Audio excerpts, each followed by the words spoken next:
원령도는 기존 명리하고 달리 좀 직독직해를 한다고 할까요? 뭐 여러 가지 용심격국을 얘기하지 않고 바로바로 풀이를 하는데 그 방식이 매우 신선합니다. 한번 보시죠. 이 원령도 논리를 한번 보면 여기서 이제 간목이 이렇게 목기운이 이렇게 세력을 갖고 있죠. 거기에 수기도 충분하다고 보는 거죠. 이렇게 연월일에 수기가 측중계수, 진중계수까지 이어지니까 이거를 바로 이제 기름진 땅이라 이렇게 보는 겁니다. 기름진 땅이다. 이 땅은 근데 가비간의 세력도 대단하다 이렇게 보는 거죠. 그래서 이렇게 재성도 여기 보시면 하나, 둘, 셋, 네 개나 있죠. 얼핏 보면 이제 제다신앙이라고 하지만 일간도 세력이 있다 이렇게 보는 거죠. 그래서 이제 이렇게 이제 우선적으로 재성이 발달한 사람들은 무조건 처덕을 봐야 한다. 그러므로 결혼을 빨리 서두르는 게 좋겠죠. 처가 결정돼야 경제적으로 안정된다. 이런 뜻을 내포하고 있습니다. 물론 여기 화기운이 없기 때문에 목생을 하지 못하기 때문에 거의 다 그냥 다 재성만 이렇게 두고 있기 때문에 이 사람은 제조 생산은 못한다는 뜻이죠. 하지만 처 기토 입장에서 보면 여기 축중 신금이 있고 술중 신금이 있기 때문에 토생금을 하니까 처는 토생금을 하니까 가공 생산이 가능하다 이렇게 보는 거죠. 근데 문제는 여기 또 이렇게 일시가 충하니까 이런 경우는 가정 안정이 쉽지 않고 이렇게 재성이 많으니까 반드시 한 여자만 바라보지는 않겠죠. 이걸 다 인연된 거니까 분명히 다른 여자를 만날 것이다. 그렇게 보는 거죠. 인연은 원래 이제 쥐띠 아래에 이제 여기 소띠가 있는데 이 소띠가 이제 기축생으로 해가지고 좋은 배우자가 된다. 한 살 연하의 기축생이 오면 좋겠는데 실제로는 이제 계사생 부인을 맞이했습니다. 계사생 부인을 맞이한 거는 아시다시피 여기는 목의 기운이 왕한데 설기가 안 되니까 화가 있는 여자를 고른 거죠. 그래서 이것은 바로 이제 화가 부족한 것이 원인이다 이렇게 볼 수가 있죠. 물론 이렇게 이제 제다 시장이지만 처덕은 있는 겁니다. 처덕은 많다고 보는 거고 그리고 이런 경우 동업 형태가 잘 만들어지고 이 사람은 식상이었기 때문에 생산보다는 판매직이 우세하다 이렇게 보는 거죠. 이 정도로 이제 해석을 하면 그래도 나름 좋은 사주다 이렇게 볼 수가 있는 거죠. 일간도 세력이 있다 보니까요. 네. 이 사주는 좀 전에 봤던 재성이 많았던 사주의 남자 사주의 부인 사주가 되는데요. 아까 그 나무가 많은데 화기가 전혀 없다 보니까 사생을 만난 거죠. 그래서 이제 목생활을 시켜서 설기를 시키려고 화생 배우자를 찾은 겁니다. 본인은 여기 보면 일지에 있는 그 신사생이랑 인연이 있다고 보는 거죠. 원래 12살 차이가 납니다. 같은 뱀띠라. 근데 이렇게 혼 전에 분명히 이제 인연이 있었다 이렇게 보는 거죠. 보는데 이 사주에서 가장 중요한 거는 토 인성이 없습니다. 그러다 보니까 인성이 부족한 사주들은 항상 결혼하고 나면 친정이 몰락하는 경향이 많은데 이런 경우 이제 남편하고 문제가 생겼을 경우 친정 도움도 받지 못하고 돌아갈 친정도 약하다 이렇게 보는 거죠. 그리고 토가 약하니까 결국은 또 체력이 약해서 일복도 별로 없고 중노동은 못한다 이런 뜻이 있습니다.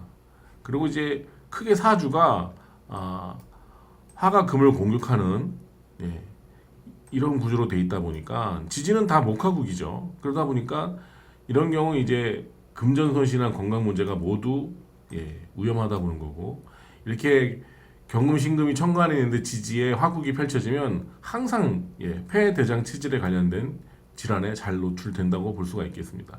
거기에는 식상은 여기 이제 하나뿐이라 이것도 연애만 있으니까 좀 아쉬운데 이런 경우 이제 수명을 장수를 하기는 좀 힘들다 이렇게 보는 겁니다.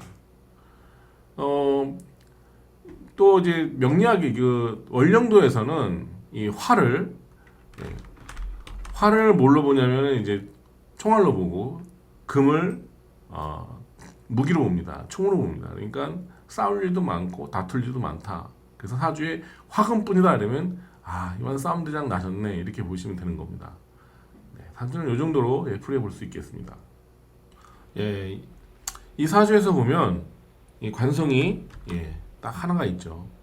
이런 사주를 이제 전형적인 직장인 사주라고 보는 겁니다.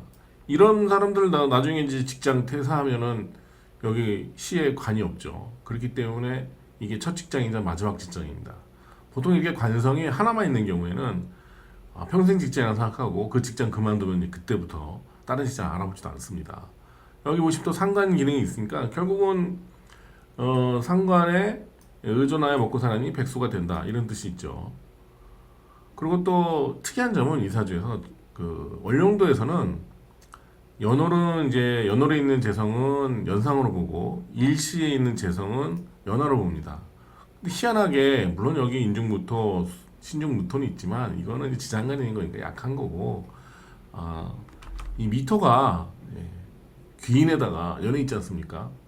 그러니까 이런 경우 또 한 여자만 보는 겁니다. 다른 여자 눈에 쳐다도 안 봐요. 근데 나이가 여기서부터 거리가 이래서 월 보니까 얼마나 뭡니까? 그런데 또 월령도에서는 이렇게 팔자 안에서 여자를 많이 찾거든요. 이 갑신생이 04년생에 있어요. 그 다음에 경인생도 있고요. 10년생도 있고 그 다음에 개미생도 있는데 다 연하에 해당다니 이런 띠는 의미가 없고 그냥 어느 누구를 만나더라도 연상이라면 아무 불편함 없이 산다 이런 뜻입니다. 나이 많은 남자 이런 사주가 이제 나이 많은 여자를 좋아한다 이렇게 보면 되죠. 뭐 이렇게 이제 사주 안에서 재성이 연에 있는 경우 항상 연상의 여자만 좋아합니다. 그거만 좀 정리를 하시면 될 것 같아요. 금이 이렇게 연결되고 이렇게 연결되고 이렇게까지 갑니다. 이게 본신입니다. 상당히 신강하다고 볼 수가 있겠죠. 그리고 또 화국도 강해요. 이게 다 화국이죠. 상당히 화금이 충돌하니까 이런 경우 살면서 다툼 할 일도 많고 싸울 일도 많고 그리고 또 그 식상도 드러나 있지 않았기 때문에 또 단명 장수하기는 힘들다고 이렇게 보는 거죠. 여기 보시면 이렇게 화금이 대립하니 장수하지 못하고 평생 주변 사람도 갈등이 많다. 이게 핵심입니다. 그리고 일지에 이 오화가 이렇게 정화로 투출됐죠. 그러니까 이 사주에서 가장 중요한 글자는 남편이 되는 겁니다. 이 월간을 차지하는 글자가 내 인생의 가장 중요한 글자라고 보는데 남편이 딱 있죠. 그러니까 이 사람은 그냥 정화 남편만 의지하고 살 수밖에 없으면서 모든 부분을 남편을 위해 받들고 살아가는 사주다 이렇게 보는 거죠. 이게 사주가 이렇게 구성이 되면 거의 네네네 하는 그 일본 여자 같은 느낌이죠. 무식상 사주도 출산을 합니다. 이런 경우는 어떻게 보냐면 이렇게 비견의 숫자를 보는데 하나, 둘, 세 명의 자식을 출산했다고 보는 거죠. 이게 이제 원령도시 방식인데요. 여기 보시면 이렇게 해서 세 번의 출산을 하게 된다. 근데 식상이 없으니까 어때요?